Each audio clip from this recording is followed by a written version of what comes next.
Oke, kenapa kok materi ini itu juga muncul ya dalam advance accounting, di mana sebelumnya kita fokus belajar untuk bagaimana menyusun laporan konsolidasi gitu. Kemudian sebelum-sebelumnya kan kita belajar jurnal eliminasi, kemudian transaksi intercompany antar anak dan induk atau induk dan anak gitu, yang dimana di situ harus dihapuskan ya asumsinya bahwa laporan konsolidasi itu dianggap sebagai satu entitas gitu, sehingga tidak boleh ada transaksi antar ya anak dan induk gitu. Nah sekarang di sini ada satu materi yang mungkin agak sedikit apa ya berbeda, tapi sebenarnya di sini sangat berhubungan gitu. Jadi kita berbicara tentang transaksi internasional gitu ya, di mana umumnya ya anak perusahaan itu biasanya berada tidak dalam satu negara dengan induk gitu. Jadi biasanya banyak subsidiary yang lokasinya itu berada di luar negeri gitu. Jadi misalnya parent company-nya ada di Indonesia, kemudian subsidiary-nya itu ada di banyak negara gitu ya. Lokasinya itu ada di banyak negara, sehingga pasti di situ akan ada yang namanya perbedaan currency ya atau mata uang gitu. Nah, pengaruhnya apa kalau mata uangnya berubah? Mata uangnya berbeda, pasti di situ akan ada nilai yang berbeda dari mata uang tersebut. Di tanggal yang sama, yaitu antara satu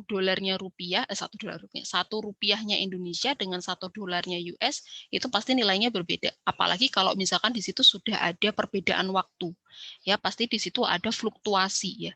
Fluktuasi apa? Fluktuasi kurs ya, kurs dari mata uang asing tadi, sehingga setiap transaksi internasional yang terjadi ya antara tadi misalnya yang muncul antara induk dan anak, itu pasti nilainya akan berubah jika di situ ada fluktuasi kurs ya tadi, kurs mata uangnya tadi. Di situ berarti harus ada penyesuaian gitu ya.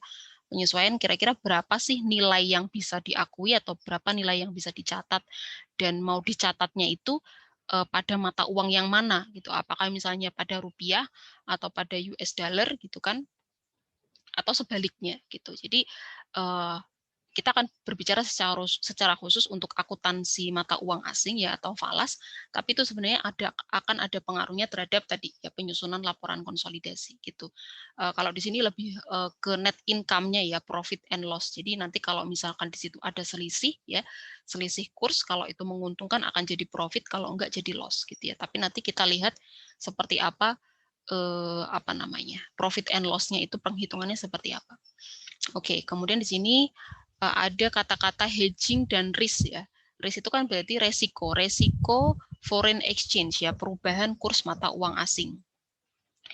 Kemudian di sini ada hedging. Nah, berarti kalau ada resiko, artinya setiap transaksi internasional yang terjadi dengan dua negara yang berbeda, yang pasti dia juga punya mata uang yang berbeda gitu ya. Walaupun misalnya sama-sama dolar, Amerika dolar, Singapura juga dolar, tapi pasti yang satunya dolar Amerika, satunya dolar Singapura gitu ya. Itu juga akan berbeda nilainya ya, kursnya juga berbeda. Nah, itu pasti akan ada risiko. Maksudnya risiko gimana? Misalkan ya, perusahaan di Indonesia ya itu jualan ya, dia ngirim barang ke perusahaan di Singapura. Ya, perusahaan di Singapura. Misalnya saya ambil whiteboard-nya dulu.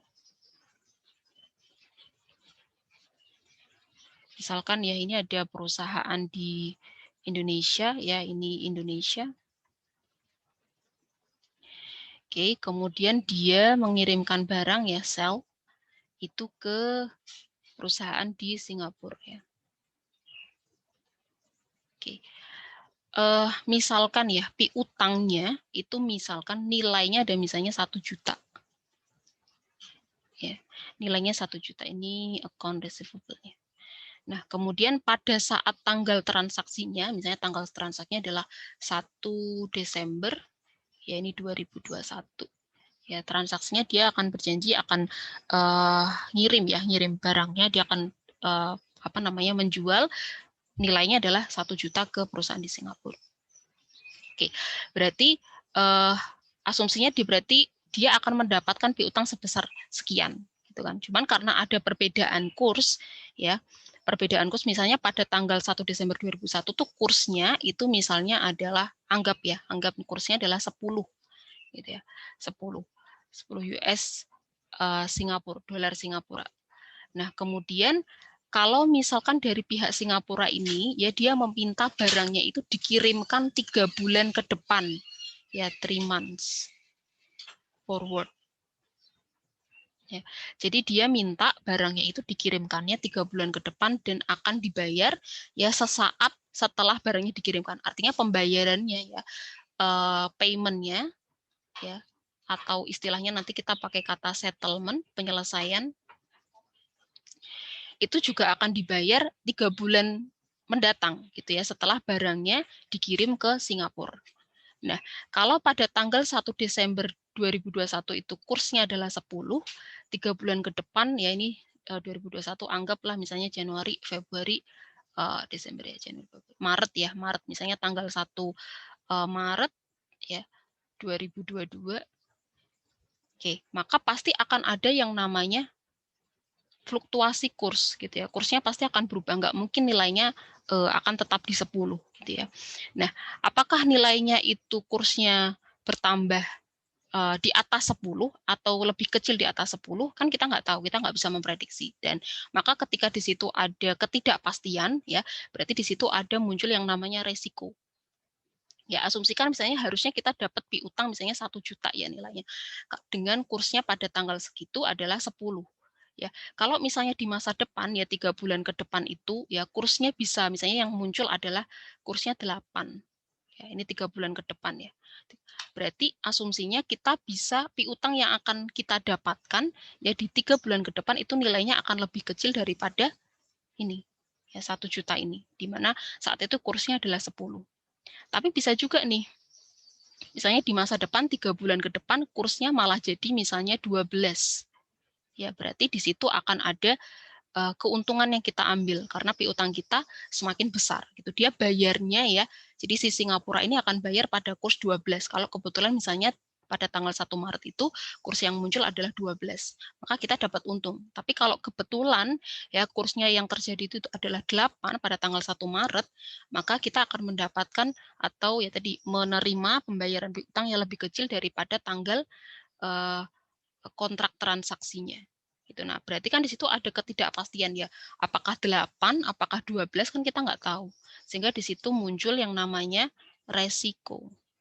Ya, risk ini tadi. Nah, ketika ada resiko ini, ya maka perusahaan itu akan berusaha bagaimana caranya ya supaya kita bisa memanage ya, mengelola resiko tadi, ya, meminimalisir resiko supaya kita tidak mengalami kerugian yang jauh lebih besar. Itu maka ada yang namanya aktivitas hedging.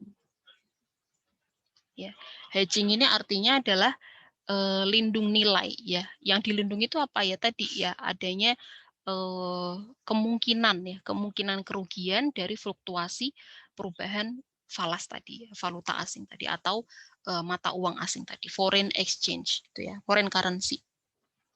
Gitu. Nah, konsepnya hedging ini seperti apa ya? Secara mudahnya dia akan mengunci ya. Jadi hedging ini tuh aktivitas lindung nilainya. Kemudian di dalam hedging itu nanti akan ada bentuk ya derivatif financial instrumennya ya, instrumen keuangannya yang digunakan untuk menjalankan aktivitas hedging ini. Jadi apa namanya? Misalkan si Indonesia dan si Singapura ini sepakat ya untuk melakukan hedging karena bisa jadi gini, kalau dari Indonesia tadi dia takut ya piutangnya itu jadi lebih kecil atau dia menerima nilai yang lebih kecil daripada 1 juta, si Singapura juga bisa mengalami kekhawatiran bahwa dia bisa membayar lebih banyak gitu. Karena kalau misalkan kebetulan kursnya adalah 12 ya artinya dia akan membayar hutang yang lebih banyak daripada 1 juta ini atau setara misalkan saat itu kursnya adalah 10. Itu berarti sama-sama antara Indonesia dan Singapura itu punya resiko gitu sehingga pasti ketika ada aktivitas hedging itu adalah kesepakatan antara dua belah pihak ya. Dimana sebenarnya hedging ini itu ada perantaranya gitu dalam melakukan hedging itu ada perantaranya yaitu biasanya untuk instansi yang apa namanya resmi ya biasanya kalau enggak bank yaitu adalah broker ya gitu. Jadi antara mereka itu ada yang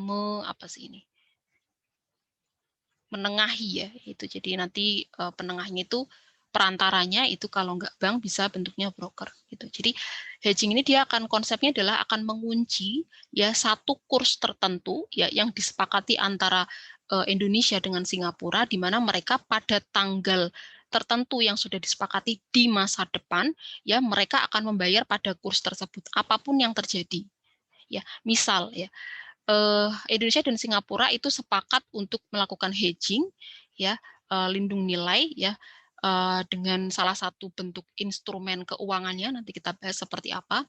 Misalnya pada kurs ini 11 ya, misalkan di tengah-tengah lah. Dia mau hedging di kursnya 11. Oke.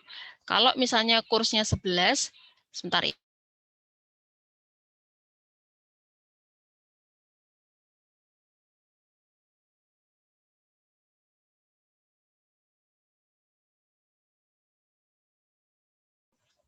Oke, jadi misalnya dia akan sepakat mengunci ya kursnya transaksinya itu di kurs 11 di 3 bulan ke depan. Jadi ini tuh 11 ini akan dibayarkan ketika tanggal 1 Maret 2022 gitu. Jadi pada tanggal 1 Maret 2022 si Singapura ya itu akan membayar senilai 1 juta ya itu dikali dengan 11.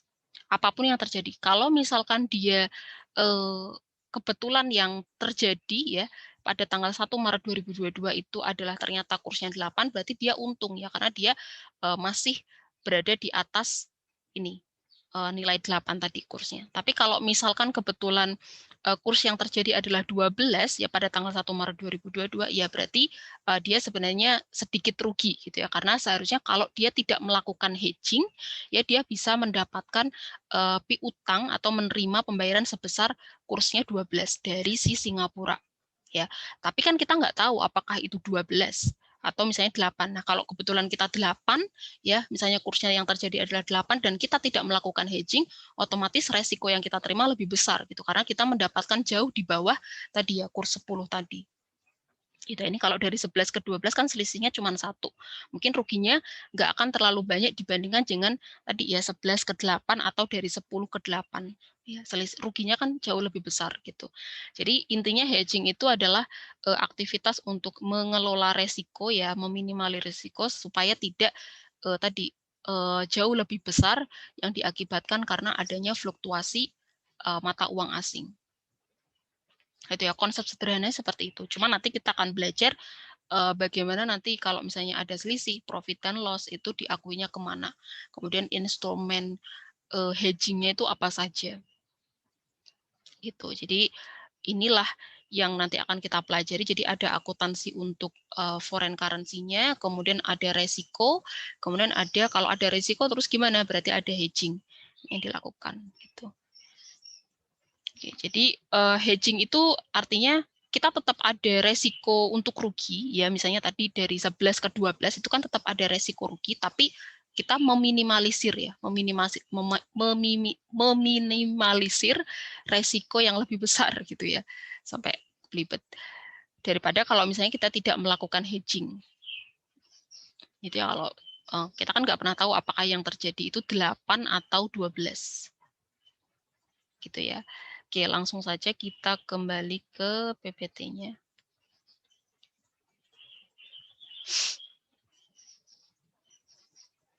Oke, nanti di sini ada beberapa istilah yang teman-teman harus pahami dulu ya. Ada measure, ada denominated, ya, itu seperti apa sebelum kita masuk ke ilustrasi soalnya.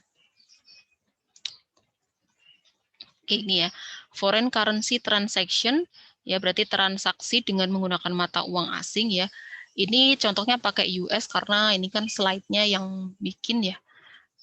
Ini kayaknya masih menggunakan GAAP.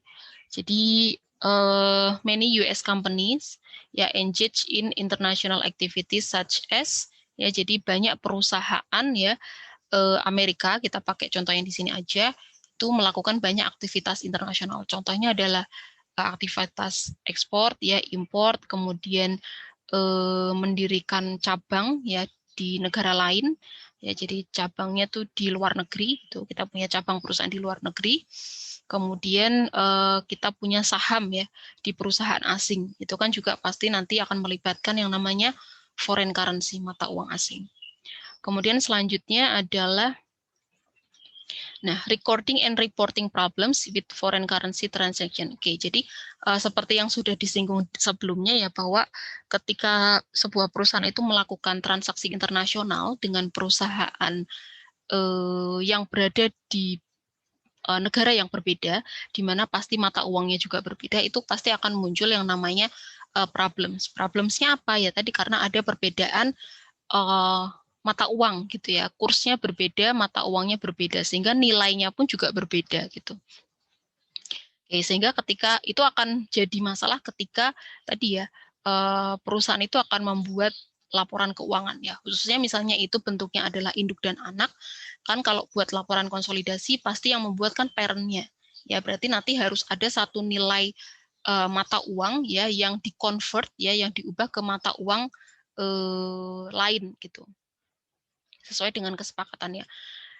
Oke, nah ini berarti transaction in foreign currency must be translated before they can be aggregated with domestic transaction. Oke, jadi maksudnya untuk transaksi-transaksi yang nilainya yaitu menggunakan mata uang asing itu harus ditranslation atau ditranslated ya, diterjemahkan ya, artinya diterjemahkan itu maksudnya diubah gitu ya, nilainya itu diubah ke mata uang di mana laporan keuangan itu akan dibuat gitu. Jadi nanti ada yang namanya reporting currency.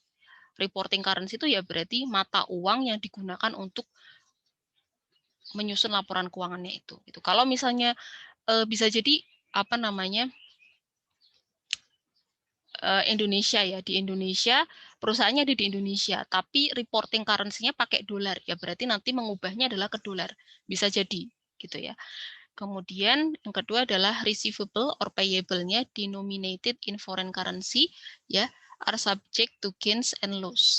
Jadi piutang dan hutang yang dinyatakan ya dalam mata uang asing itu adalah nanti bisa memunculkan gains dan loss ya, karena pasti akan ada selisih kan dari perbedaan mata uang tadi ya. Kemudian perusahaan menggunakan hedging strategi ya, dengan derivatif instrumen ya, instrumennya nanti apa saja untuk meminimalisir ya pengaruh dari perubahan kurs ya, tadi kurs mata uang tadi itu.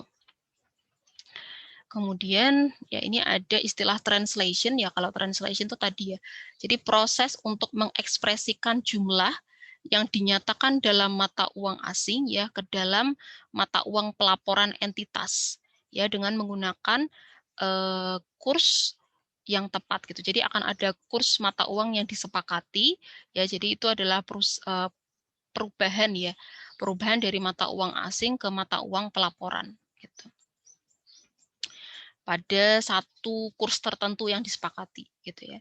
Kemudian kalau exchange rate ya tadi ya, berarti perubahan kurs ya, rasio antara satu unit ya currency dengan satu unit mata uang ya dengan mata uang yang lain, for which that unit can be exchanged at a particular time. Jadi kayak misalkan $1 ya Amerika itu berapa rupiah gitu ya, exchange rate itu. Jadi untuk menukar satu mata uang dengan mata uang lain itu butuh berapa unit gitu.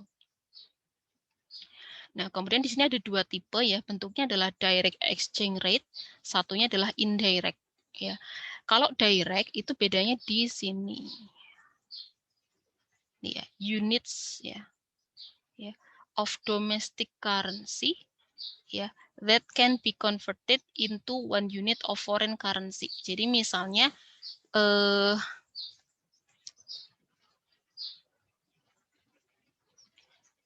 units of domestic currency that can be converted into one unit of currency. Oke, units ya. Units itu berarti berapa banyak ya, berapa banyak rupiah, misalkan domestic currency-nya adalah rupiah, berapa banyak rupiah yang bisa kita dapatkan atau berapa banyak rupiah yang harus kita keluarkan atau kita bayarkan untuk mendapatkan $1 Amerika gitu. Jadi misalkan kalau kita mau beli $1 Amerika, itu kita harus ngeluarin berapa banyak rupiah. Itu berarti yang namanya adalah direct exchange rate ya. Kalau indirect exchange rate ya itu berarti adalah kebalikannya, units of foreign currency. Kalau ini units of domestic currency. Jadi berapa banyak ya dolar ya yang bisa kita dapatkan ya untuk 1 rupiah. Gitu ya. Kalau yang ini tadi untuk dapat 1 dolar itu kita harus ngeluarin berapa banyak rupiah. Kalau teman-teman yang mungkin sering jalan-jalan ke Singapura mungkin paham ya yang kayak gini-gini. Tapi mungkin nggak tahu itu apakah direct apa indirect. Nah sekarang yang dimaksud direct itu ya tadi kalau kita mau mendapatkan 1 dolar Singapura itu berapa rupiah yang harus kita bayarkan atau berapa banyak rupiah yang harus kita keluarkan. Sedangkan kalau indirect kebalikannya ya berapa banyak dolar Singapura yang bisa kita dapatkan untuk 1 rupiah. Gitu ya. Nah, ini ya berarti kalau dari sini tuh kita akan ada konsep tadi ya mata uang domestik melemah dan mata uang asing menguat gitu ya. Nah, teman-teman mungkin harus bisa bedakan juga gitu. Artinya kapan ya mata uang domestik itu disebut menguat atau melemah terhadap mata uang asing itu konsepnya seperti apa? Ada yang bisa menjelaskan nggak? Kalau misalkan contohnya mata uang Indonesia ya ini melemah terhadap US dollar atau misalkan mata uang Indonesia menguat terhadap USD. Ada yang mau ngasih opini? Ini maksudnya apa?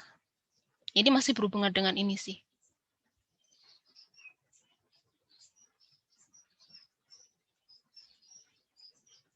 Gimana nih? Ada yang mau ngasih opini?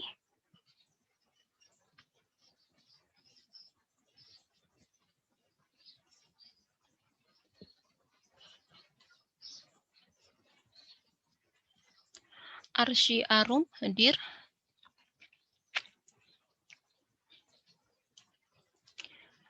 Mbak Arsy Arum.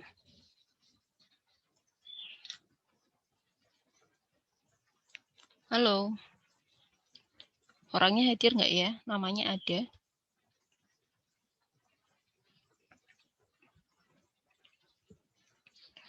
Mungkin yang lain ada yang mau coba jawab?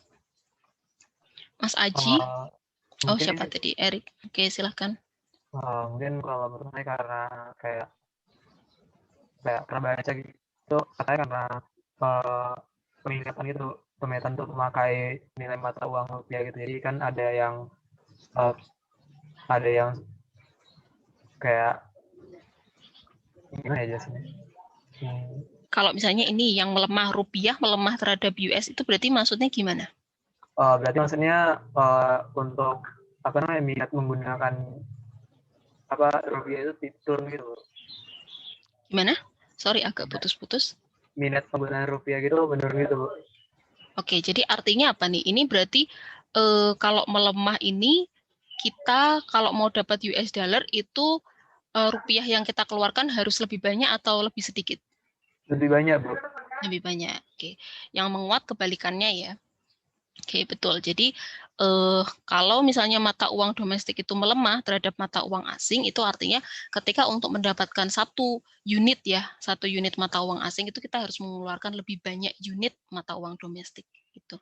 Ini saya pernah mengalami dilema juga dulu waktu saya sekolah. Jadi ketika mau kirim ke Indonesia itu saya itu pasti cari momen ya, waktu itu masih posisinya sebagai mahasiswa, tapi paham teorinya gitu. Jadi waktu mau kirim ke Indonesia pasti cari momen di mana ya ini tadi kondisi yang pertama ya, di mana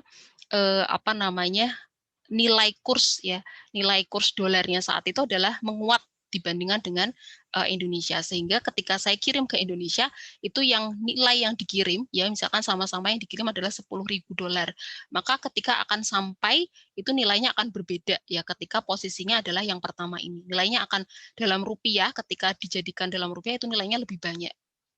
Begitu juga ketika waktu saya menunggu ini ya beasiswa masuk ya, itu juga kayak gitu. Jadi teman-teman yang mendapatkan uangnya masuk lebih dulu, itu kadang antara satu mahasiswa dengan mahasiswa yang lain itu mendapatkan jumlah yang berbeda ya secara tadi US karena kondisi kursnya gitu. Jadi bisa jadi di hari Senin ya ada yang teman-teman saya mendapatkan misalkan 10.000 US gitu ya. Nah, kemudian saya kebetulan transferannya masuk di hari Selasa. Nah, itu juga nilainya berbeda. Selisihnya nggak banyak, cuman itu pasti berbeda gitu. Jadi kadang kalau kita berada di posisi yang tadi misalnya kalau saya kirim gitu ya dari luar ke Indonesia itu ketika posisinya yang di atas ya di mana mata uang asingnya itu menguat terhadap Indonesia itu lebih menguntungkan gitu. Tapi kalau misalnya posisinya saya di Indonesia, kemudian ketika saya mau kirim ke luar, ya ketika posisinya seperti itu pasti saya butuh mengeluarkan rupiah lebih banyak untuk mengirim dalam mata uang asing gitu. Jadi ya untuk bagi Indonesia itu saat itu adalah posisi yang kurang bagus, tapi ketika saya berada di luar itu menguntungkan gitu. Jadi agak dilema gitu. Tapi ya senang juga waktu itu namanya masih mahasiswa ya.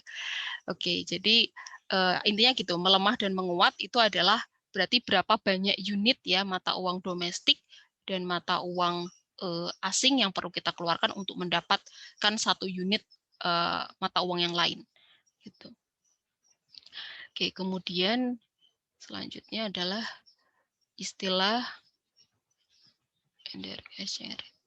ini sudah ya tadi. Oke, sampai di sini ada yang masih bingung?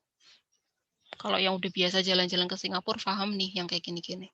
Dapatnya berapa, ya $1 Singapura tuh harus ngeluarin berapa banyak rupiah, atau misalnya untuk $1 berapa banyak dolar Singapura yang harus dikeluarkan gitu ya.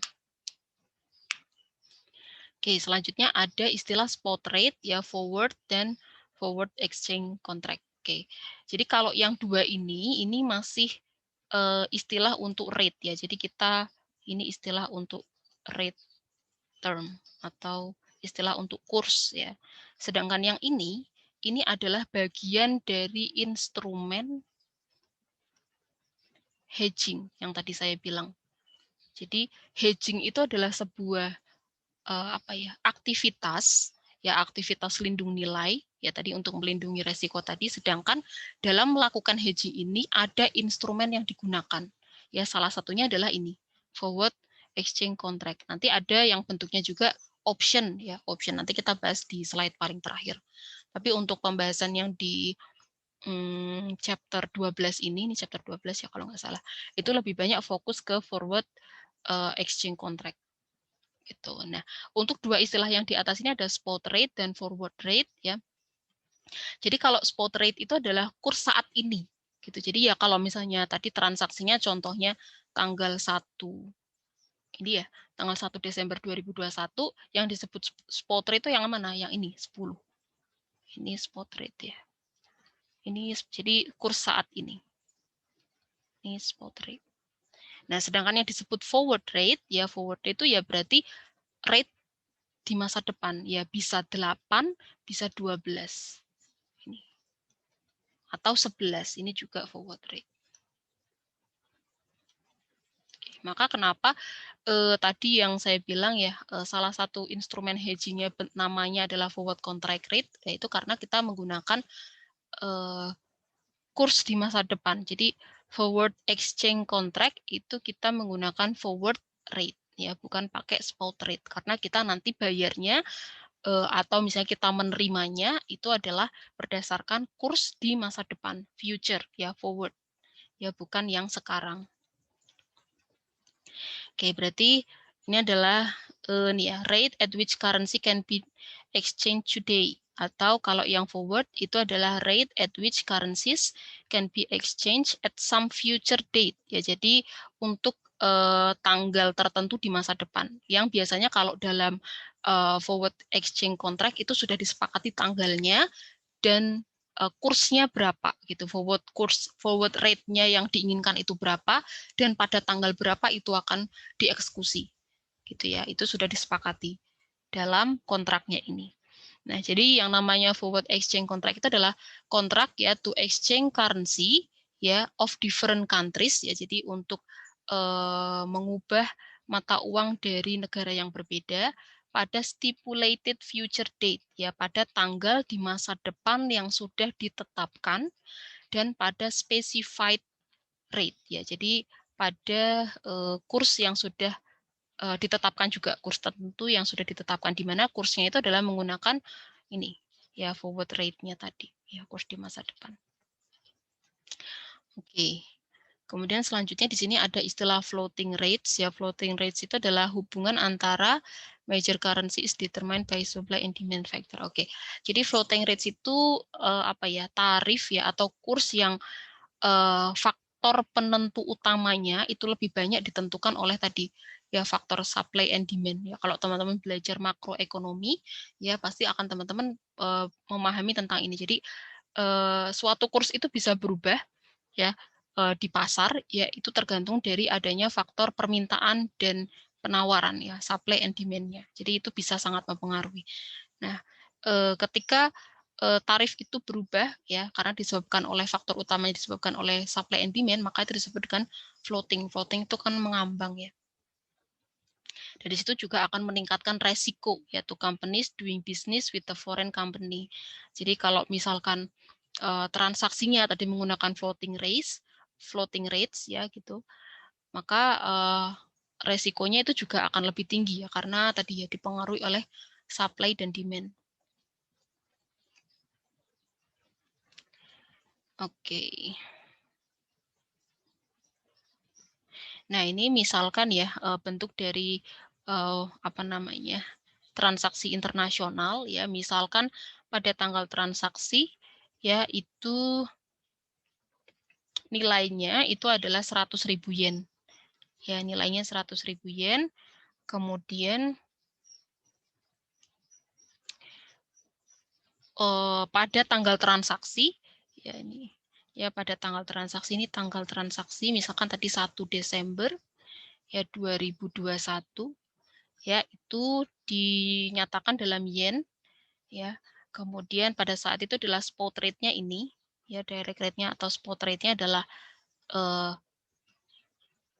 0,000434, ya. Maka hutangnya itu nilainya sekian, 434. Nah, nanti kalau misalkan, ya, settlement-nya atau settlement itu penyelesaiannya, ya, payment-nya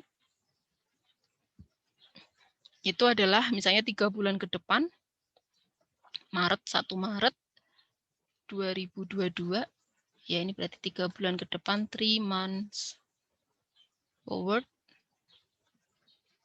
Oke, itu maka sudah pasti akan ada perubahan kurs, ya. Maka kursnya itu tidak akan nilainya tidak akan sebesar 434 atau 0,0434 lagi, pasti akan berubah. Bisa lebih kecil, bisa lebih besar, gitu, ya. Nah, ternyata pada tanggal ini 1 Maret 2022 kursnya adalah ini, ya. Maka payable-nya dari 434 menjadi 625. Nah, ini kan kalau misalnya tidak ada yang namanya tadi hedging, ya, tidak melakukan hedging, maka, ya, perusahaan itu harus membayar sebesar 625. Padahal tadi transaksi waktu kesepakatannya, ya, tanggal transaksinya tuh hutangnya hanya 434.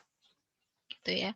Tapi kalau ada aktivitas hedging, maka dia bisa meminimalisir, ya, resiko, ya, untuk membayar hutang yang jauh lebih besar daripada ini, gitu, ya. Jadi akan ada kurs yang ditetapkan, ya, pada tanggal 1 Maret 2022, dia itu akan bayarnya berapa, ya, tanggalnya berapa, ya, rate-nya berapa, ya, di forward, ya, di masa depan, future,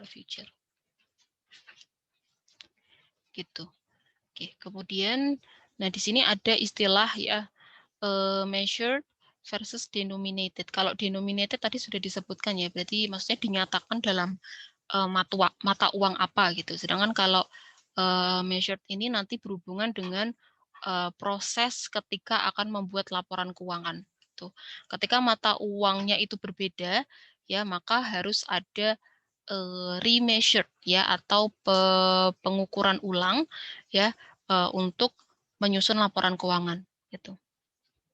Maka di situ ada yang namanya reporting currency, ya, mata uang yang digunakan untuk pelaporan. Ya, kalau laporan keuangannya menggunakan mata uang rupiah, ya, berarti harus diubah ke rupiah. Oke. Transaction anomaly measure and recorded in terms of currency, ya, di mana company-nya itu berada. Jadi misalkan perusahaannya ada di Indonesia, ya umumnya pasti reporting currency-nya juga pakai rupiah, ya, mata uangnya Indonesia. Tapi bisa juga atau tidak menutup kemungkinan reporting currency-nya bisa selain rupiah. Itu. Tapi umumnya pasti kalau perusahaannya itu ada di Indonesia, maka reporting currency-nya juga mengikuti yang di situ. Gitu ya.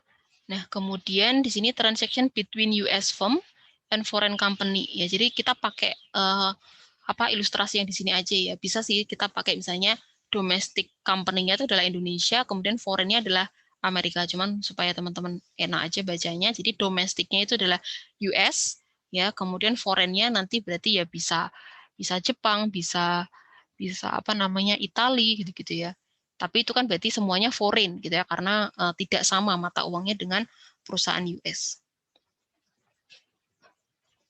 Companies negotiate ya whether settlement is to be made ya in dollars or in the foreign currency. Ya, jadi ketika misalnya terjadi transaksi internasional antara dua negara yang berbeda, yang punya mata uang yang berbeda, pasti di situ akan ada kesepakatan dulu. Ya, apakah penyelesaian transaksinya tadi, ya settlement-nya tadi, itu akan dilakukan dalam mata uang dolar, ya berarti domestiknya, ini saya tulis aja di sini supaya nggak lupa, ini berarti domestiknya, yang ini adalah foreign-nya. Ya, atau dinyatakan dalam mata uang asingnya. Gitu. Jadi harus ada kesepakatan dulu. Ya, if settle, ya jika penyelesaiannya itu dalam mata uang asing, ya maka perusahaan Amerika itu akan mengukur ya piutang atau hutangnya in dollars, tapi transaksinya dinyatakan dalam foreign currency. Jadi nanti di sini akan ada tadi ya remeasure atau pengukuran ulang ketika akan membuat laporan keuangan, karena tadi dinyatakan dalam foreign currency atau penyelesaiannya atau pembayarannya itu dalam mata uang asing. Itu. Kemudian, nah ini tadi ya konsep mata uang domestik menguat dan melemah. Gitu ya. Kalau misalnya direct exchange rate-nya meningkat atau foreign currency-nya menguat, ini yang tadi disebutkan Mas Erik, ya, foreign currency-nya menguat, ya maka lebih banyak dolar ya yang dibutuhkan untuk mendapatkan foreign currency. Jadi kalau misalkan mata uangnya dolarnya itu menguat, maka lebih banyak rupiah yang harus kita keluarkan untuk mendapatkan $1 Amerika misalkan. Begitu juga sebaliknya, kalau foreign currency-nya itu melemah, ya berarti kita hanya butuh ya sedikit rupiah yang kita keluarkan untuk mendapatkan $1 gitu.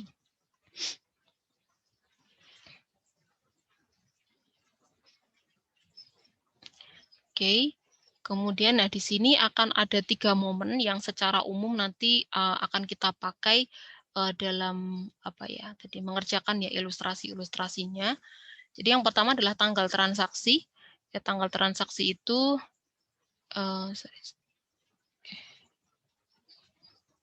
ya tanggal transaksi itu adalah ya di mana tanggal di mana kita itu melakukan kesepakatan untuk tadi ya apakah kita akan menjual atau kita membeli, ya di mana pasti di situ lawan transaksinya adalah perusahaan asing yang punya mata uang yang berbeda dengan perusahaan kita.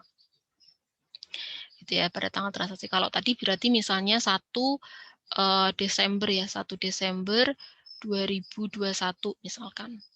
Ya transaksi date-nya. Kemudian ada yang namanya balance sheet date. Balance sheet date ini, nah, kalau tadi kan misalnya 1 Desember 2021, kemudian si perusahaan asingnya itu dia janji akan membayar ya, membayar misalnya kalau kita jual, ini misalnya bentuknya adalah sell, ya menjual. Maka dari sini ya, dari perusahaan asing dia janji akan membayar hutangnya. Itu misalnya adalah tadi 1 Maret 2022. Oke, berarti 3 bulan ke depan ya, tidak langsung pada tanggal transaksi.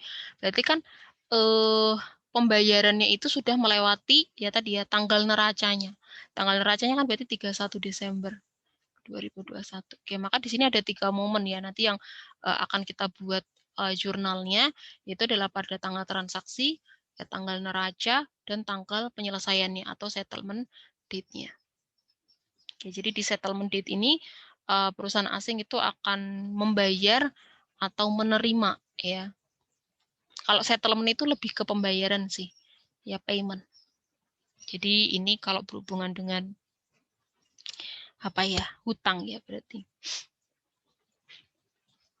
Kalau misalnya dari perusahaan domestiknya itu melakukan pembelian, ya maka settlement date-nya itu ya berarti kita berupa tadi ya mengantarkan barang, settlement date-nya berarti ada di perusahaan kita gitu ya.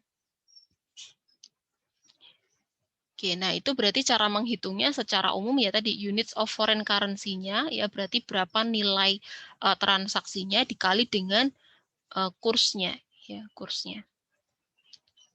Nah, kemudian increase ya adanya kenaikan atau penurunan ya yang secara umum itu dilaporkan dalam foreign currency ya transaction itu akan dinyatakan sebagai gain atau loss ya.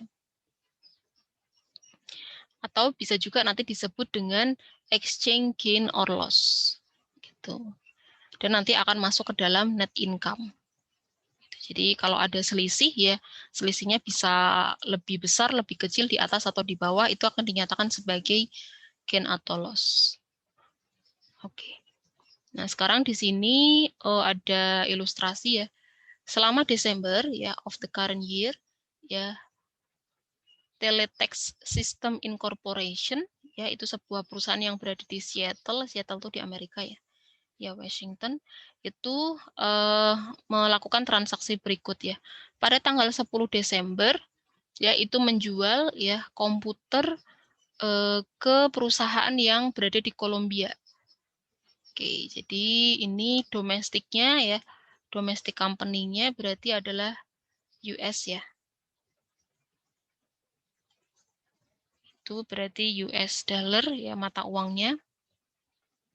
Kemudian dia jual ya.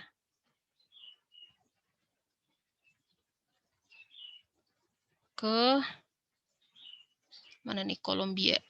Ke foreign-nya itu dalam peso ya. Gimana? Lambangnya peso itu gimana? Ya, on this date ya. Jadi nilai transaksinya adalah sebesar 8.541.000 peso dinyatakan dalam mata uang foreign ya, mata uang asing. Nah, pada tanggal tersebut ya 10 Desember nih, spot rate-nya ya saat itu adalah 365 peso per US dollar. Jadi 1 US dollar itu nilainya adalah 365 untuk spot rate-nya pada tanggal tadi 10 Desember ya. Nah, di sini diilustrasikan bahwa pada tanggal 10 Desember ya inventorinya itu dikirim ya, delivered ke 2009 ke perusahaan asing ya, kemudian nanti settlement-nya atau pembayarannya atau kalau dari sisi US firm-nya nanti dia akan menerima senilai 8.541.000 peso ya. Ini kan perusahaan ini kan harusnya dolar ya. Tapi di sini transaksinya dinyatakan dalam peso ya, itu akan dikirim pada tanggal 1 Oktober ya. 10 Januari 2010. Ya, berarti 1 bulan lagi gitu ya. 1 bulan ke depan ya, 10 Januari 2010. Oke, berarti kan tanggalnya sudah berbeda. Pada tanggal 10 Desember 2009, yaitu kursnya atau spot rate-nya adalah 365. Nih ya, 365. Kemudian dia baru akan menerima, ya tadi piutangnya itu pada tanggal 10 Januari 2010. Oke, maka di situ nanti akan ada muncul perbedaan. Nah, kita lihat seperti apa. Nah, ketika di tanggal 10 Desember ya ketika jual dengan kurs 365, maka di situ akan muncul piutang ya sebesar 23.400 ya, 8.541 nilai transaksinya dikali dengan atau nilai penjualannya dikali dengan tadi kursnya ya. Peso per US dolarnya 23.400. Ya, piutang sebesar 23.400, sell sebesar 23.400. 400. Nah, kemudian pada tanggal, nah tadi ingat ya, kita bikinnya 3 momen. Ya, transaction date 1 Desember, tadi kalau tadi 10 Desember ya. Ya, 10 Desember. Ini 10 Desember, kemudian tanggal neraca dan tanggal penyelesaiannya, settlement date-nya. Oke, ini adalah tanggal transaction date-nya 10 Desember. Kemudian ini pada tanggal neracanya 31 Desember. Kita lihat ya, ternyata ya di tanggal 31 Desember atau pada balance sheet date-nya itu exchange rate-nya itu berubah ya, jadi 0,00268. Nah, kita lihat berapa nih piutangnya pada balance sheet date-nya. Ternyata piutang pada balance sheet-nya adalah 22890. Ya, berarti nilainya adalah lebih besar ya, piutang di tanggal neraca dibandingkan tadi piutang pada transaction date. Ya, maka di situ ada selisih sebesar 510 sebagai loss. Karena piutang pada tanggal neraca kan lebih bentar. Receivable in US ya.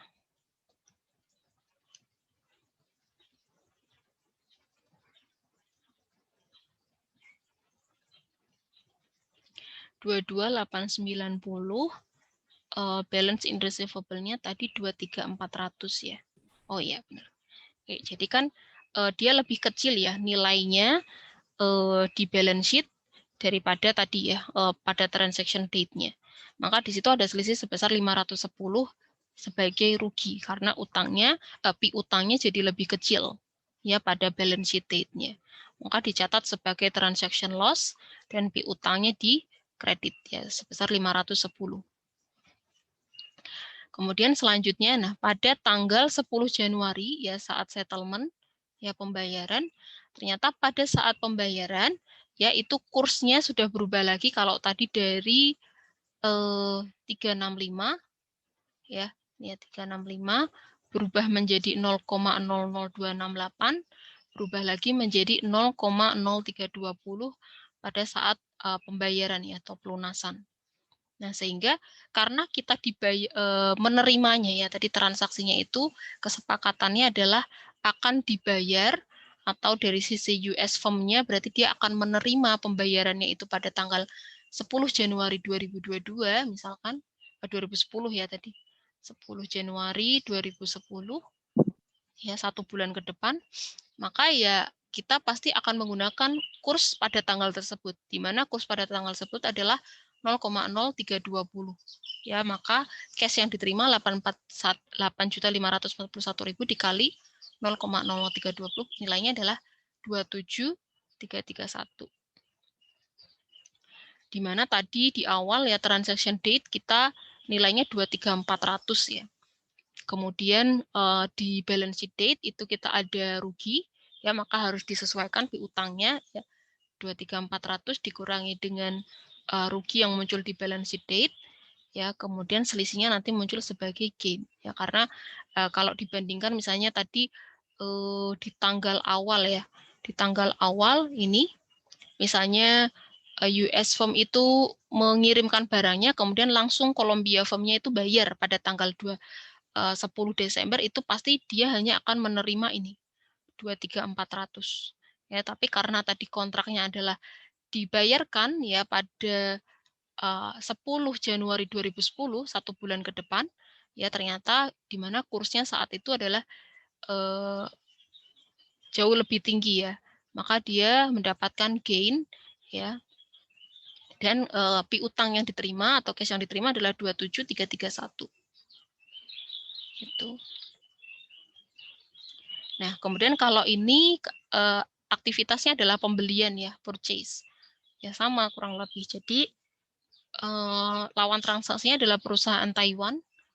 Ya, kemudian transaksinya dinyatakan dalam 500.000 Taiwan dolar, di mana spot rate-nya saat itu adalah ya ini 0,031 ini spot rate-nya.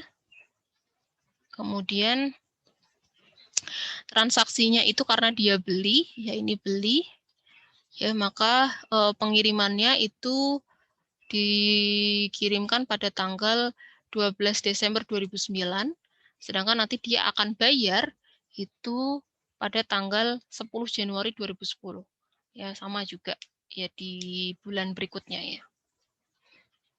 Ya, kita lihat berarti ya sama ya, purchase pada accounts payable ya 19.550, 500.000 dikali 0,391 dikali spot rate-nya. Jadi ini pembayarannya, harga pembayarannya dalam US dollar. Kemudian pada tanggal neraca ya, ini tanggal transaksinya. Kemudian ini tanggal neraca. Ya, tanggal neraca tadi kursnya berubah lagi jadi 0,351. Ya, kemudian hutang ya, hutangnya dalam US dollar adalah 17.550. Di mana pada tanggal transaksi hutang kita adalah 19.550 ya. Maka pada tanggal neraca itu jauh lebih kecil, maka di sini muncul gain. Ya, muncul gain sehingga kita catat ya sebagai transaction gain. 2.000, accounts payable-nya juga kita debit sebesar 2.000. Nah, kemudian pada tanggal 10 Januari, ya 10 Januari berarti pada saat settlement, ya maka cash yang kita terima adalah menggunakan kurs ya atau spot rate-nya pada tanggal tersebut 10 Januari. Ternyata adalah spot rate-nya pada tanggal 10 Januari adalah 0,0398 ya spot rate-nya. Inilah yang kita terima 19.900. Kemudian accounts payable-nya kita sesuaikan tadi di awal ya, di transaction date-nya adalah 19.550. Kemudian kita kurangkan dengan gain-nya 17.550 dan sisanya berarti kita loss ya, karena kalau dibandingkan dengan yang tanggal neraca ya, neraca kan tadi berapa nilainya? 17.550 ya. 17.550 cash-nya yang harus kita keluarkan, sorry tadi bukan cash yang kita terima ya, cash yang kita keluarkan ternyata hutangnya lebih besar ya, 19.900 ya, meningkat gitu. Jadi ada loss sebesar 2.350. Gitu ya. Oke, sampai di sini ada yang mau ditanyakan dulu? Belum ada. Oke, saya sambil absen ya, takut lupa sebentar.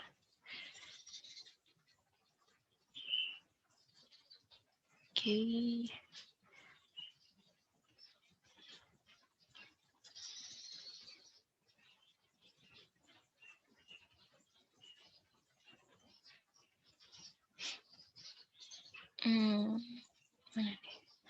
Ini teman-teman, selain mata kuliah saya ada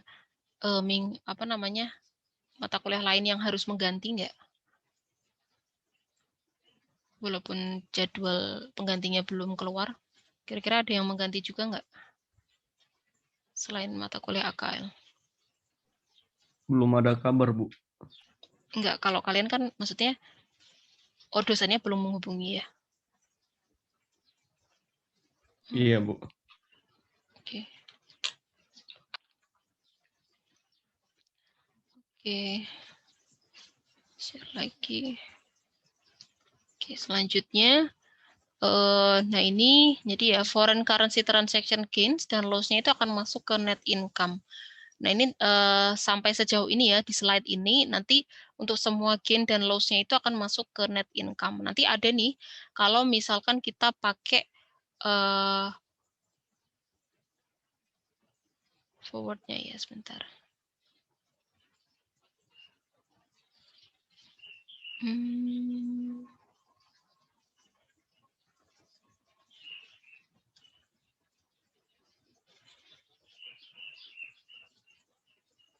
Oke, jadi untuk semua transaksi yang tadi kita sudah pelajari ya, maksudnya ini yang sudah kita diskusikan, itu kita belum pakai hedging ya.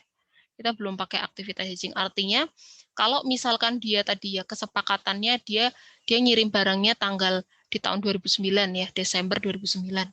Kemudian si Kolombianya dia mau bayarnya itu 10 Januari 2010. Ya udah, berarti nanti si US firm ini dia akan menerimanya senilai atau sebesar dengan kurs yang muncul di tanggal tersebut, ya 10 Januari 2010 gitu. Jadi dia bisa mengalami bisa untung bisa rugi karena tidak ada aktivitas hedging, ya di mana tidak ada kurs tertentu yang di lock atau dikunci ya untuk tadi meminimalisir kerugian tadi. Jadi karena tidak ada hedging, ini belum ada konsep hedging di sini, jadi dia akan pakai apa adanya ya kurs yang muncul di tanggal settlement tadi ya, pembayaran.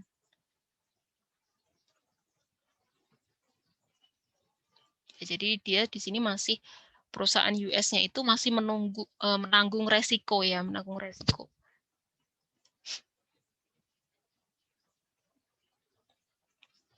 Ya, di mana di sini ketika jual dia dapat gain, ya ketika dia beli ya dia malah mengalami rugi gitu ya, karena ternyata spot rate pada tanggal settlement itu jauh lebih tinggi ya daripada pada tanggal transaksi atau pada tanggal balance sheet-nya tadi.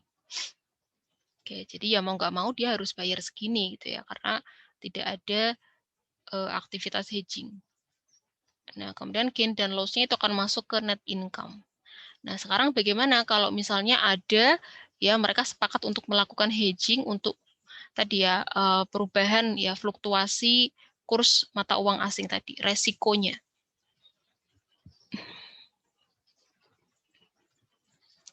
Ya, jadi dalam melakukan hedging itu ada kita menggunakan yang namanya derivatif instrumen. Ya, apa itu? Bentuknya adalah forward base, ada yang option base gitu. Dan nanti kita bahas satu-satu, tapi untuk slide ini lebih banyak membahas yang forward. Untuk option itu nanti ada di slide terakhir.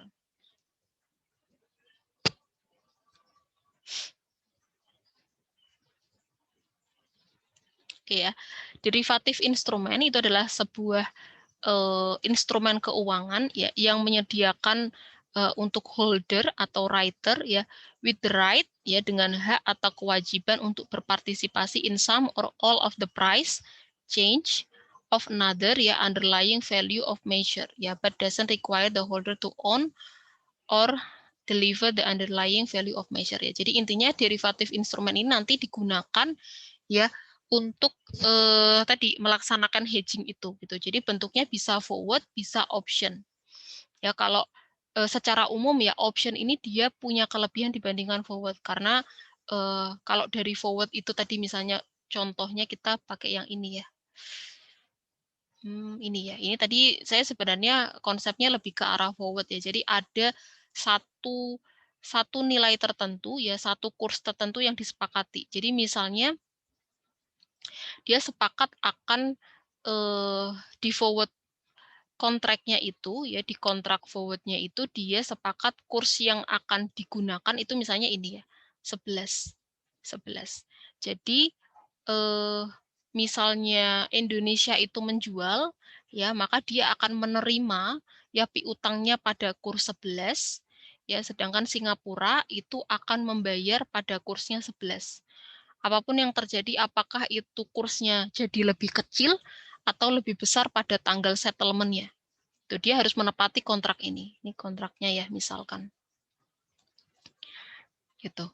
Nah, tapi kalau option, ya option itu dia punya kelebihan dibandingkan forward, di mana option itu dari sisi pihak tadi ya, misalnya Indonesia, kalau dia tahu misalnya di luar itu pada tanggal settlement ya, itu kursnya itu lebih tinggi, maka dia boleh melepas bisa menggunakan kurs 12 ini. Gitu. Jadi bisa berbeda dengan nilai kontraknya atau kurs yang digunakan pada kontrak.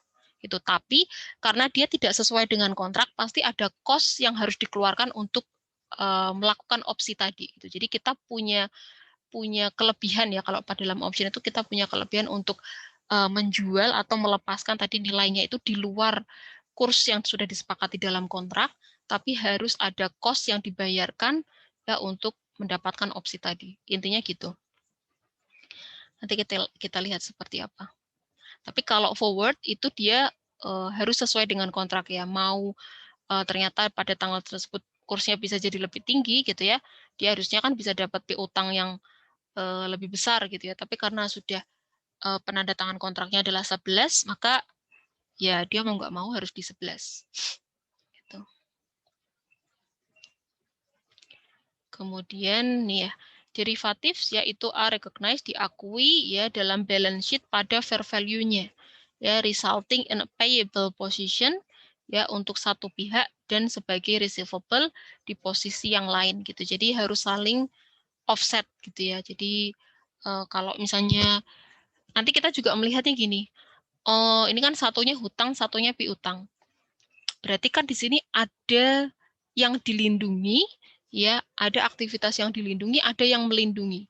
Yang melindungi itu siapa? Ya tadi forward derivative instrumennya tadi. Berarti nanti akan ada kayak penjurnalan dari dua sisi ya. Kalau misalnya dari sisi perusahaannya itu mendapatkan gain ya dari aktivitas hedging itu, maka dari sisi derivatif instrumennya ya itu dia akan dinyatakan sebagai loss. Gitu ya. Begitu juga dengan sebaliknya. Jadi aktivitas hedging ini dia itu dinyatakan secara tadi timbal balik gitu ya.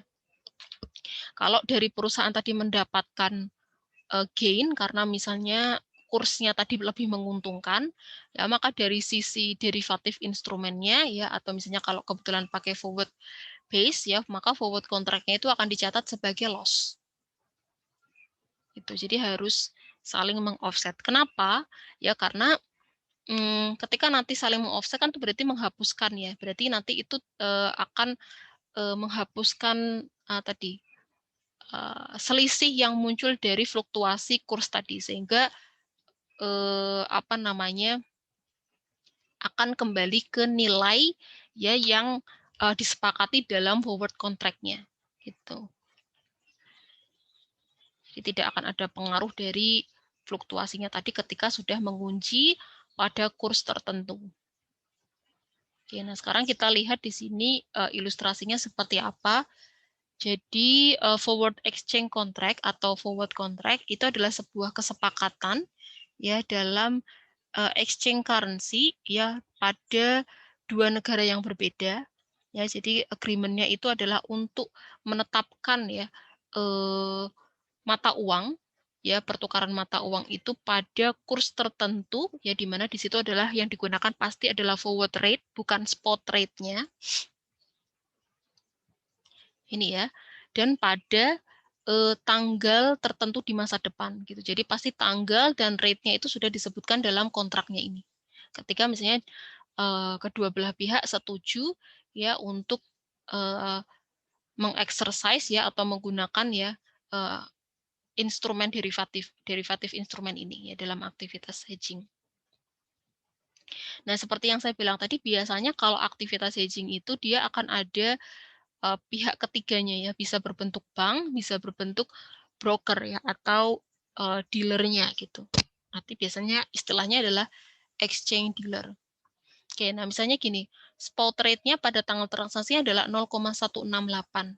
Ya, nah di masa depan jika settlement-nya itu misalnya 3 bulan ke depan, maka akan ada kemungkinan dia bisa dapat forward rate yang lebih tinggi atau yang lebih rendah. Kalau misalnya ini bentuknya adalah piutang, ya, misalnya dia piutang, ya perusahaan kita misalnya punya piutang 3 bulan ke depan, kalau misalnya dia forward rate-nya lebih tinggi, maka itu akan jadi keuntungan.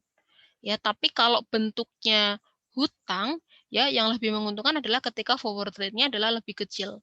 Berarti kan itu sama-sama ada risiko yang muncul. Dan ini berarti ada risk-nya. Ya, jadi kalau lebih besar ya itu dikatakan ya premium, ya kalau lebih kecil dikatakan sebagai diskon, tapi tetap dilihat dari sudut pandang apa ya, piutang atau hutang. Ya berarti di sini ada risiko yang muncul ya ketika pembayarannya tidak pada tanggal transaksinya. Oke, sehingga di sini harus dilakukan hedging ya. Ya, forward contract use as a hedge yaitu untuk apa aja ya. Forward contract yang digunakan sebagai aktivitas lindung nilai itu untuk apa aja? Untuk transaksi internasional ya yang menggunakan foreign currency atau untuk unrecognized firm commitment. Ya, jadi nanti kita teman-teman belajar istilah yang namanya fair value hedge dan cash flow hedge. Ya, ini juga cukup penting untuk difahami. Jadi lindung nilai fair value, yang dilindungi adalah perubahan fair value-nya, ya, sedangkan cash value hedge itu berarti untuk melindungi ya adanya fluktuasi perubahan atau variabilitas dalam tadi ya cash flow atau arus kas. Dan juga ada net investment in foreign operation. Kemudian ada juga istilahnya ada istilah speculation ya. Jadi forward contract itu digunakan untuk menspekulasi perubahan ya in foreign currency. Oke. Nah, mungkin nanti ini saya singgung sedikit bedanya fair value hedge dan cash flow hedge itu pada ini istilah ini. Jadi kalau cash flow itu ya itu untuk sebuah transaksi yang masih diperkirakan akan terjadi, di forecasting atau di anticipating gitu. Jadi misalnya dia memperkirakan ya, jadi dia memperkirakan akan menjual ya 3 bulan ke depan akan menjual senilai tadi misalnya $100.000. Kemudian dia memperkirakan 3 bulan ke depan kursnya itu akan berubah ya, karena dia khawatir ya ada fluktuasi kurs yang bisa menyebabkan kerugian, maka nanti dia akan melakukan ini cash flow hedge gitu. Jadi kalau cash flow hedge itu untuk apa namanya sebuah transaksi yang memang belum terjadi ya, masih di forecasting ya, diramalkan atau direncanakan atau diantisipasi. Sedangkan kalau untuk fair value hedge itu adalah ada firm commitment. Nah, ini kalau di sini keywordnya di sini. Jadi ini untuk transaksi yang memang sudah disepakati di awal. Jadi transaksinya sudah ada, ya dia mau jual berapa, nilainya berapa gitu ya. Nah, itu nanti akan masuk ke dalam fair value hedge. Oke. Sebentar ya, tunggu sebentar di sini Aden. Saya sambil ngecas dulu.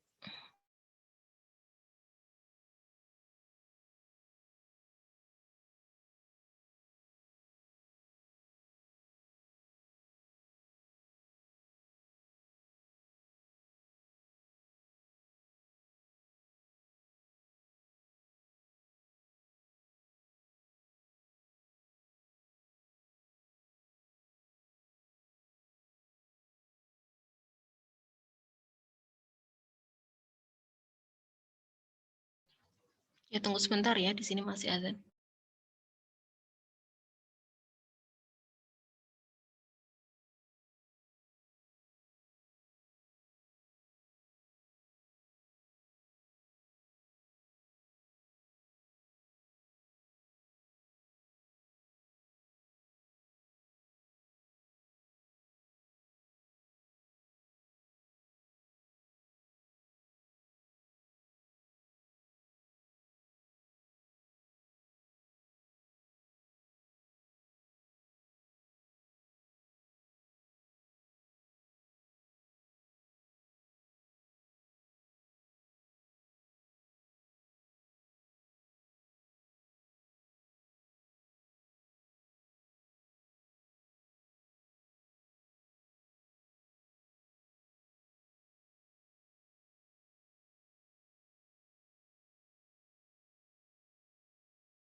Oke, kita lanjutkan ya. Nah, di sini ada ilustrasi ya, menggunakan ilustrasi transaksi internasional dengan menggunakan hedging. Kalau sebelumnya tidak ada aktivitas hedging, jadi ya udah kalau pembayarannya pada 3 bulan ke depan, berapapun kurs yang muncul itulah yang akan dipakai gitu ya. Kalau misalnya bentuknya adalah hutang, ya kalau kursnya lebih kecil, ya berarti itu menguntungkan. Tapi kalau lebih tinggi, ya berarti kita harus menanggung resiko ya, membayar hutang yang lebih besar. Begitu juga dengan kalau piutang sebaliknya berarti. Nah, sekarang gimana kalau ada aktivitas hedging gitu ya. Jadi si perusahaan Crystal yaitu adalah perusahaan ekspor ya di Amerika ya, kemudian dia melakukan bisnis ya. Nih ya. Jadi si Crystal ini, Crystal Exporting dia membeli ya, dia malah melakukan pembelian merchandise ya dari Chunks Ltd ya. Itu adalah sebuah perusahaan manufaktur di Hong Kong ya, di mana invoice-nya itu adalah sebesar 210 ya. Jadi nilai pembeliannya itu 210.000 dalam Hong Kong dollars. Ya, itu terhutang nanti di tanggal 1 April. Di tanggal yang sama, ya maksudnya pada tanggal 1 Desember, jadi ini transaksinya adalah 1 Desember, Crystal ya itu menggunakan ya forward contract ya untuk membeli 210.000 Hong Kong dolar ya pada tanggal 1 April dengan kursnya adalah 0,1314. Oke, jadi dia menggunakan forward contract dan mengunci ya, kursnya pada tanggal 1 April. Jadi ini tanggalnya sudah ditetapkan, kursnya juga sudah ada. Ya, jadi 1 Desember ya, ini misalkan 2021, berarti nanti settlement-nya adalah 1 April 2022. Kursnya yang ditetapkan adalah 0,1314 dalam dolar. Ya, oke. Jadi dia sudah mengunci ini.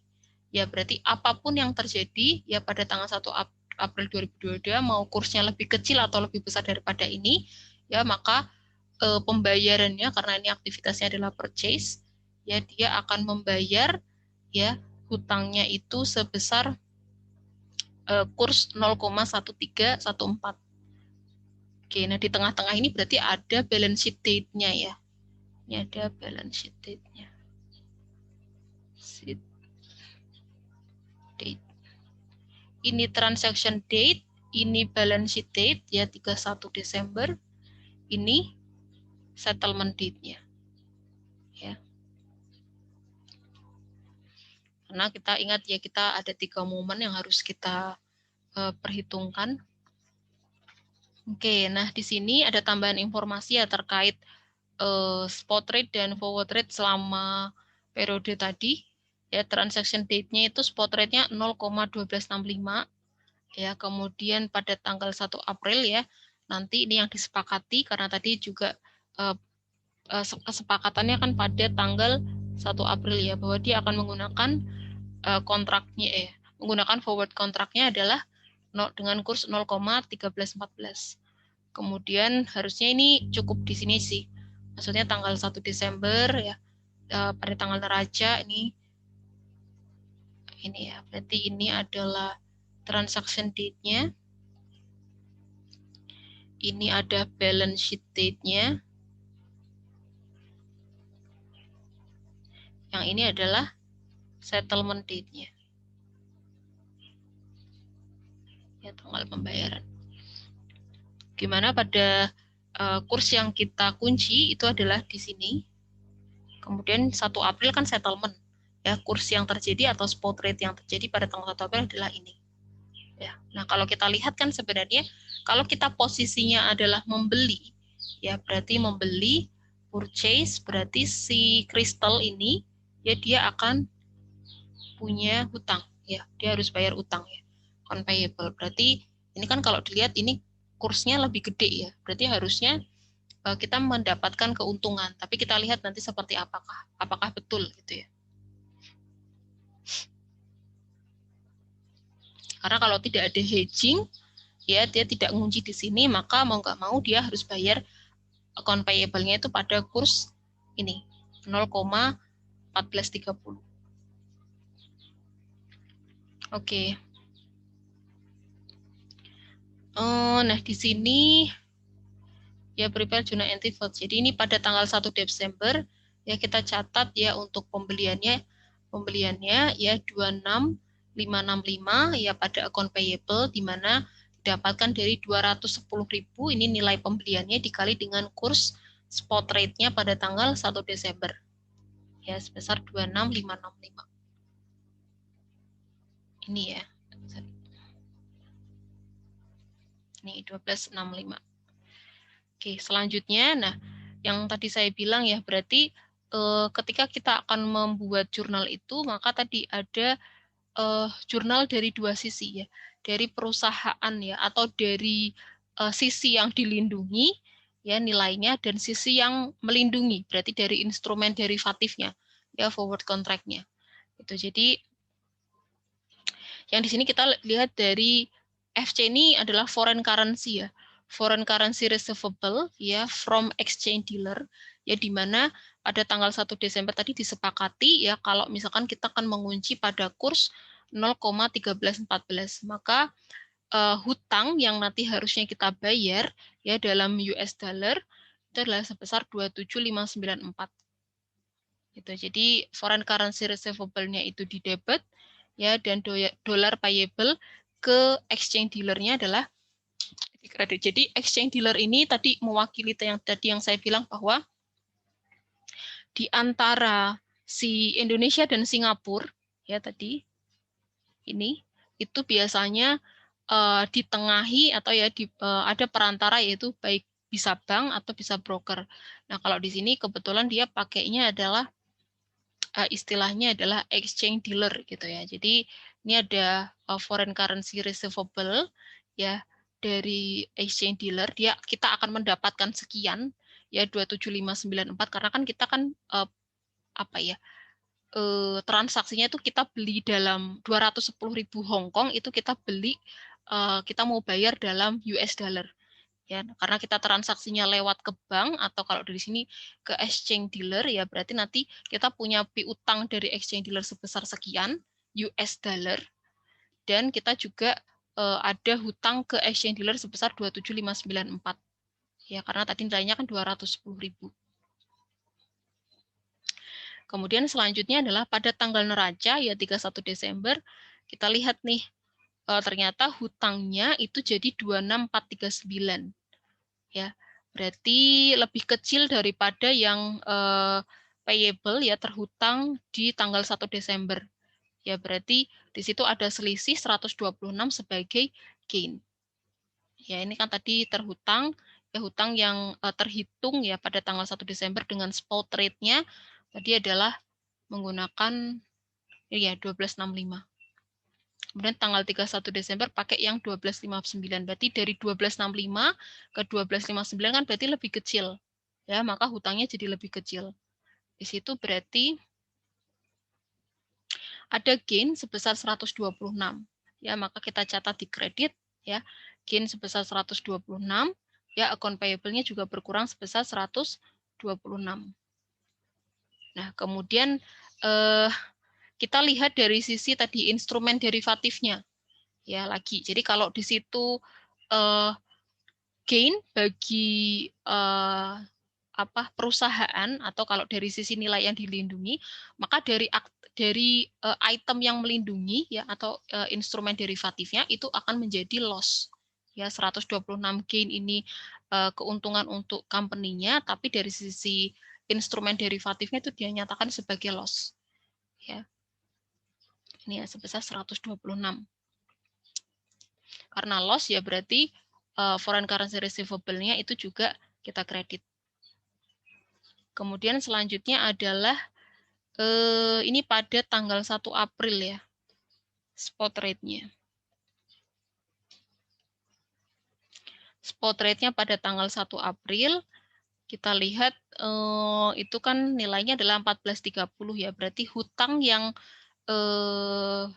muncul ya dalam dolar itu adalah 30.030. Kemudian kita bandingkan dengan hutang di tanggal 31 Desember.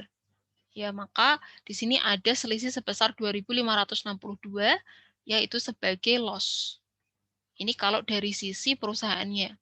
Berarti kalau dari sisi forward contract-nya atau instrumennya, maka dia dinyatakan sebagai gain.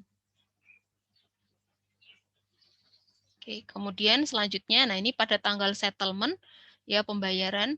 Nah tadi pembayaran itu kan harusnya ya, kita lihat di sini.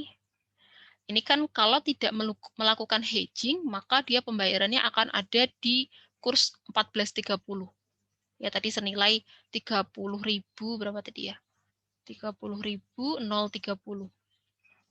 Ya, tapi karena kita sudah melakukan hedging ya dan menetapkan ya kursnya adalah di 13.14 atau kalau nggak salah tadi 27594 ya, artinya berarti kita untung apa rugi? Karena kita sudah melakukan hedging. Bentar ya. Ini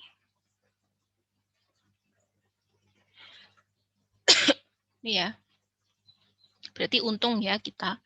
Berarti ini tadi cash yang kita akan bayarkan ya, cashnya dikredit sebesar 27594 ya, kemudian dollars payable ke exchange dealernya, ke brokernya itu juga kita kredit ya karena sudah dalam proses settlement atau penyelesaian atau pembayaran ya. Kemudian foreign currency-nya ya untuk yang tadi tertanggal 1 April dengan kurs yang di tanggal 1 April sebesar 30.030 ya kita kredit juga foreign currency receivable-nya.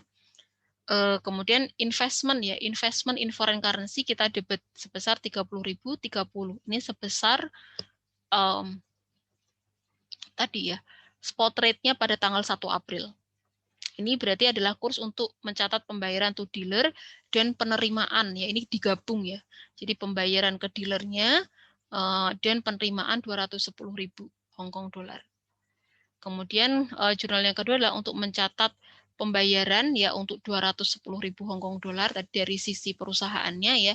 Berarti account payable-nya berkurang ya, tapi ini dicatat sebagai tadi senilai tadi ya apa namanya? Kurs atau spot rate-nya pada tanggal 1 April dan investment-nya in foreign currency juga 30.030. Oke, kemudian nah ini adalah summary-nya, ringkasannya. Jadi di sini menggambarkan dari sisi yang sebelah kiri ini adalah item yang dilindungi, kemudian dari cut off-nya di sini ya. Yang sebelah kanan itu adalah item yang melindungi. Jadi dari sisi forward contract-nya.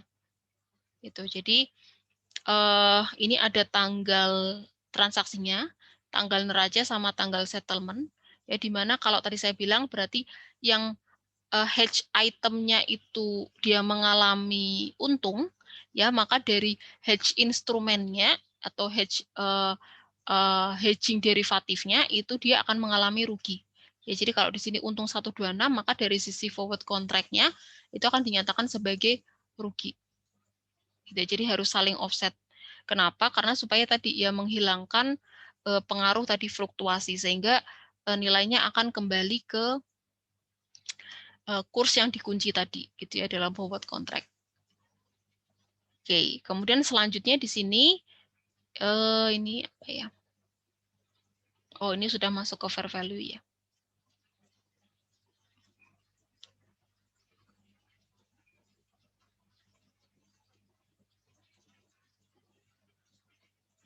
Oke. Nah, sekarang di sini adalah ya hedge of foreign currency ya untuk aset gitu. Jadi kalau misalnya di situ ada nilai aset yang diperjualbelikan ya kalau misalkan tadi ya penyelesaiannya itu tidak sama dengan tanggal transaksinya, maka pasti di situ akan ada perubahan fair value dari nilai asetnya karena kan nilainya kan sudah berubah misalnya 3 bulan ke depan, berarti kan pasti ada perubahan fair value dari asetnya. Maka di sini kita harus melindungi ya adanya resiko perubahan atau fluktuasi dari nilai fair value asetnya tadi. Maka di sini ada konsep yang namanya fair value hedge. Jadi fair value hedge ini ya tadi dia lebih ke aset ya. Kalau misalnya tadi transaksi jual belinya adalah berbentuk aset gitu. Karena misalnya kita jual aset tanggal 1 Desember 2021, kalau misalnya nanti itu baru diantar ya, baru diantar 3 bulan ke depan, ya berarti kan pasti nilai fair value-nya sudah berbeda. Gitu.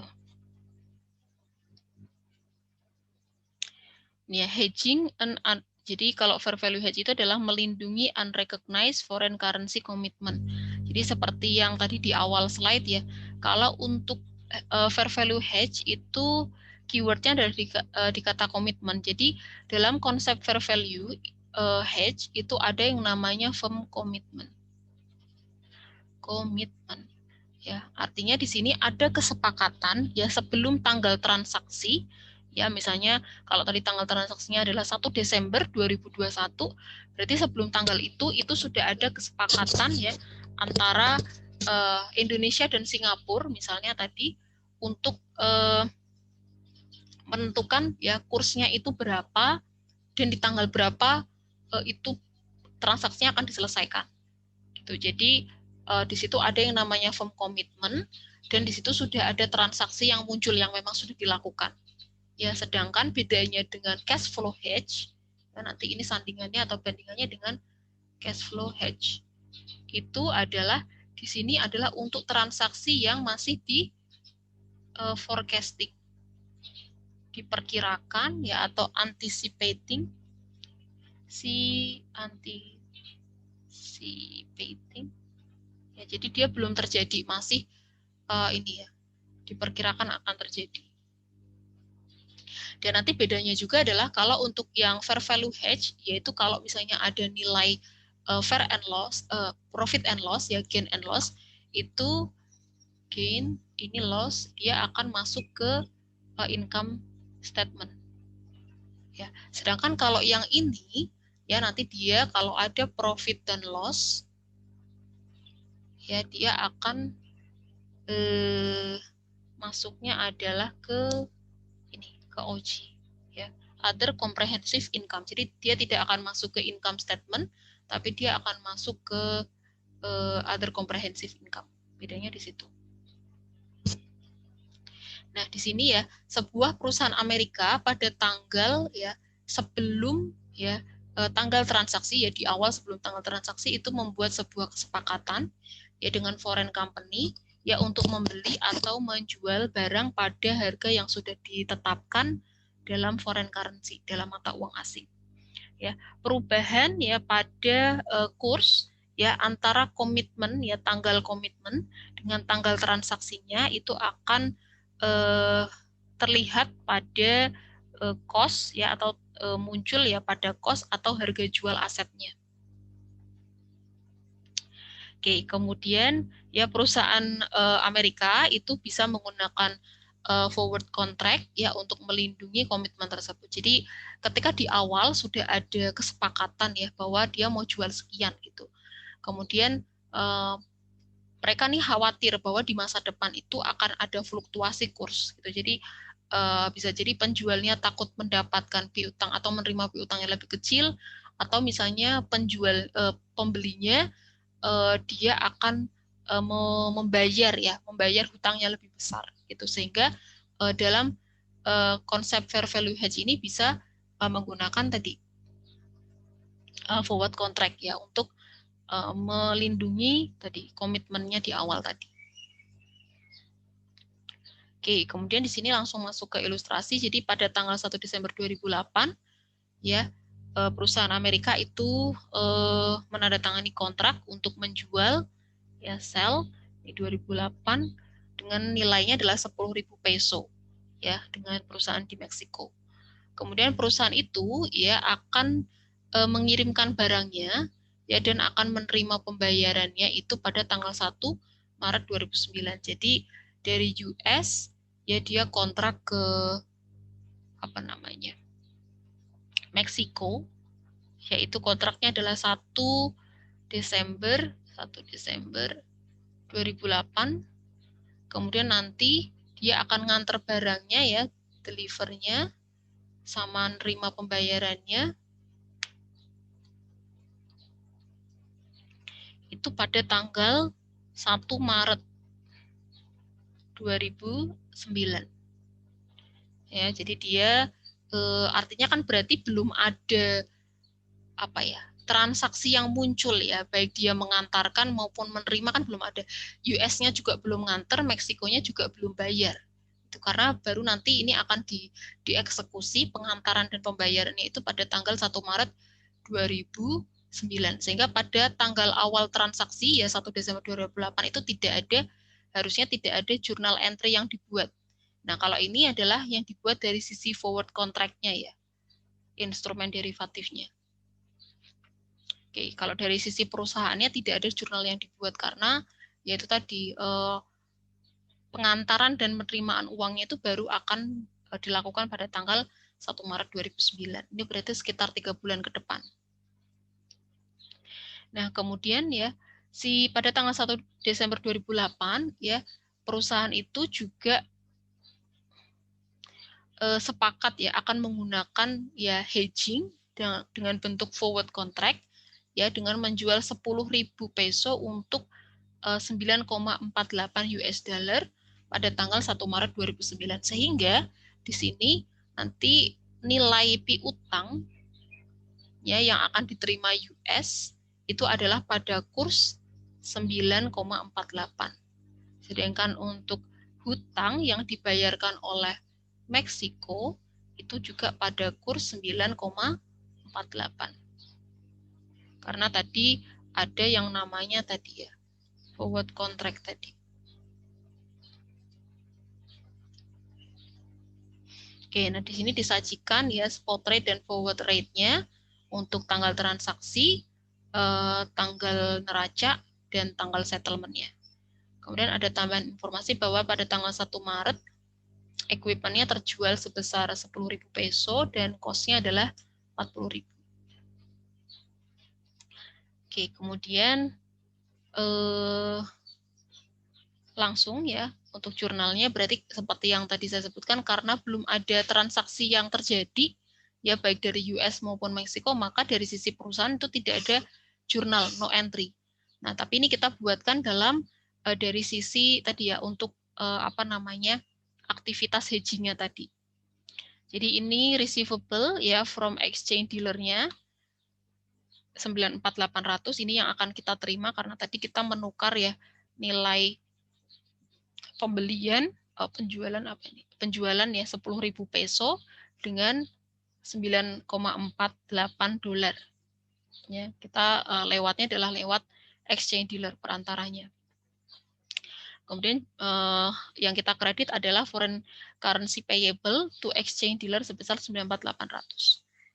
Kemudian pada tanggal 31 ya kita lihat forward rate ya pada tanggal neraca itu forward rate-nya adalah turun ya 9,44.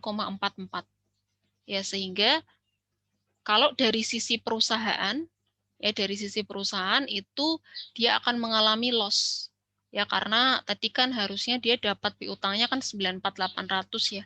Tapi kurs forward rate-nya pada tanggal neraca itu turun jadi 9,44 ya. Kalau dari sisi perusahaan itu menjadikan loss, maka dari sisi instrumen derivatifnya maka dicatat sebagai gain. Gitu ya. Jadi 9,48 dikurangi 9,44 dikali dengan nilai penjualannya. Dapatkan nilai sebesar 400. Oke, kemudian pada tanggal 1 Maret ya saat settlement, penyelesaian. Oke, kita lihat di sini ternyata kurs yang terjadi adalah 947. Ya, maka kalau dibandingkan dengan tadi tanggal neraca, ya akan ada selisih sebesar 300 dan itu menjadi gain bagi si perusahaan ya dan akan dicatat sebagai loss dari sisi instrumen derivatifnya atau forward contract-nya. Ya, kemudian terus kemarin tadi dikatakan juga bahwa pada tanggal 1 Maret itu terjual. Ya, berarti sales ya sebesar 94.800. Kemudian selanjutnya ini adalah untuk mencatat penerimaannya ya saat settlement ya cash yang diterima berarti 94.800 ya, kemudian dolar receivable yang dari exchange dealernya atau dari brokernya itu juga kita kreditkan ya. Kemudian untuk payable-nya karena sudah diterima ya tadi pembayarannya, maka foreign currency payable-nya yang ke brokernya itu juga kita debitkan. Begitu juga dengan investment-nya. Kemudian karena tadi ada aktivitas penjualan dan cost-nya tadi adalah 40.000, maka kita catat COGS pada inventory sebesar 40.000. Oke, jadi intinya dalam melakukan hedging ini ya jurnalnya itu harus ada dua ya, dari sisi yang dilindungi dari sisi item yang melindungi. Item yang melindungi itu apa ya tadi? Forward contract ya. Atau misalkan kalau dia ngambilnya option berarti dia opsi ya, opsi kalau dalam bahasa Indonesia. Nanti kita lihat hedging dalam bentuk opsi itu seperti apa. Oke, nah sekarang kalau tadi adalah fair value hedge, ya di sini adalah cash value hedge. Nah kalau cash value hedge itu yang jadi keywordnya adalah ini, ya, for future transaction that have not yet occurred. Jadi yang belum terjadi sekarang, gitu ya. Jadi dia itu adalah untuk memprediksi transaksi yang terjadi di masa depan dan belum terjadi sekarang. Gitu. Dia takut bahwa nanti misalnya di masa depan akan ada fluktuasi kurs, ya, sehingga dia akan melakukan tadi lindung nilai terhadap adanya perubahan pada arus kas, gitu ya. Tapi karena transaksinya itu belum terjadi, ya maka di sini masuknya adalah ke cash flow hedge. Kalau tadi untuk yang apa namanya fair value itu kan dia memang transaksinya sudah ada komitmen di awal ya, disepakati di awal. Kalau ini tuh tidak ada komitmen, itu dia hanya mengantisipasi aja. Ini ya, for which there are no firm commitment. Ini juga jadi keywordnya di sini. Oke. Kemudian cash flow hedge itu mungkin akan ya bisa menangguhkan income statement recognition, ya, pengakuan income statement dari gain dan loss-nya, ya, dan dia akan memasukkannya dalam ini other comprehensive income, ya, dalam OCI. Jadi bedanya ketika menggunakan fair value hedge dan cash flow hedge itu adalah kalau fair value itu dia gain and loss-nya bisa langsung masuk ke income statement. Sedangkan kalau pakai cash flow hedge itu dia masuk ke other comprehensive income. Oke, ini kurang lebih sama ya, transaksinya seperti tadi. Ya, cuma nanti yang bedanya adalah di sini ketika kita akan menyatakan gain, ya itu nanti di sini ada tambahan bahwa gain-nya itu masuk ke other comprehensive income. Gitu ya. Kita lihat di sini juga ini, dia masuk ke other comprehensive income. Sehingga bedanya untuk apa namanya? Cash flow dan fair value di situ gitu. Tapi untuk bentuk pencatatannya tetap sama ya, harus ada dua sisi ya. Karena itu masuk sama-sama masuk ke dalam aktivitas hedging. Jadi kalau hedging itu dia baru akan bekerja ya, karena kalau jurnalnya itu saling offset. Oke, kemudian selanjutnya, nah ini ya, option. Jadi tadi bentuk dari hedging, yaitu kita bisa menggunakan hedging itu kan aktivitasnya ya, aktivitas lindung nilai. Itu kita bisa menggunakan kalau nggak pakai forward base, kita bisa pakai option. Nah, kalau forward, tadi konsepnya berarti ada nilai ya, rate yang disepakati ya, yang disepakati, yang dikunci dalam kontraknya. Sehingga ketika sampai pada tanggal penyelesaian, ya berapapun kurs yang muncul, maka yang digunakan adalah ini, kurs yang sudah disepakati dalam kontrak. Ya. Sedangkan dalam option itu juga ada ya kurs yang disepakati dalam kontrak berapa gitu misalkan. Tapi dalam option ini dia punya kelebihan. Jadi si perusahaan dia boleh ya memilih kalau misalkan ini misalnya rate-nya adalah tadi contohnya 11 ya. Ini 11 yang disepakati, ini juga 11. Jadi kalau 11 ini kalau pada forward ya berapapun kurs yang muncul maka dia harus dieksekusi transaksinya pada kurs 11. Sedangkan kalau pada option ya itu walaupun kurs yang disepakati adalah 11,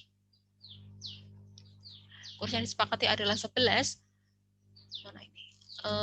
Kalau misalkan pada tanggal penyelesaiannya itu kursnya 12 atau misalkan 8, ya, si perusahaannya ini boleh memilih ya, apakah dia akan menggunakan yang 12 atau menggunakan yang 8, mana yang lebih menguntungkan. Nah, berarti kan berbeda dengan nilai kurs yang sudah disepakati di kontrak kan. Ya, dia boleh melakukan ini, dia boleh mengambil yang 12 atau yang 8, tapi berarti akan ada cost ya. Cost yang muncul ya karena apa tadi istilahnya? Opsi yang kita pilih tadi. Jadi nilai plusnya adalah kita bisa lebih fleksibel memilih kurs mana ya pada tanggal penyelesaian yang lebih menguntungkan, ya apakah 12, apakah 8 dibandingkan dengan tadi ya, misalkan kurs yang sudah disepakati ya. Tapi kalau misalnya kita menggunakan kurs di luar kontraknya, maka itu di situ ada kos yang harus dibayar. Karena kan di luar kesepakatan gitu kan. Tapi untuk eksekusinya kurang lebih sama dengan forward contract. Jadi kita menggunakan forward rate di masa depan, ya nanti di situ ada muncul gain dan loss juga. Itu ya. Oke, kurang lebih itu untuk materi dari accounting for foreign currency dan hedging. Ada yang mau ditanyakan? Saya stop recording dulu.